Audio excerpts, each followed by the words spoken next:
Praise the lord. దేవుని పరిశుద్ధ నామమునకు మహిమ కలుగును గాక. జూలై 19వ తేదీ ఈరోజు దేవుని వాగ్దానం. మొదటి సమూయేలు గ్రంథము 2వ అధ్యాయం 30వ వచనాన్ని చదువుకుందాం.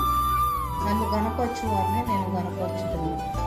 ప్రియమైన సహోదరి సహోదరులారా, ఈ రోజున ఒక శ్రేష్టమైన వాగ్దానం ద్వారా దేవుడు మనతో మాట్లాడుచున్నాడు. నన్ను గణపరచు వారిని నేను గణపరుస్తానని దేవుడు వాగ్దానం చేస్తున్నాడు. వాగ్దానం చేసిన దేవుడు నమ్మదగినవాడు, నీతివంతుడు, వాగ్దానం నెరవేర్చడానికి సమర్థుడు. కాబట్టి ఈ రోజున మనము ప్రతి దినము ఆయన నామమును గణపరిచేవారుగా, ఆయనను స్తుతించేవారుగా మనం ఉండాలి.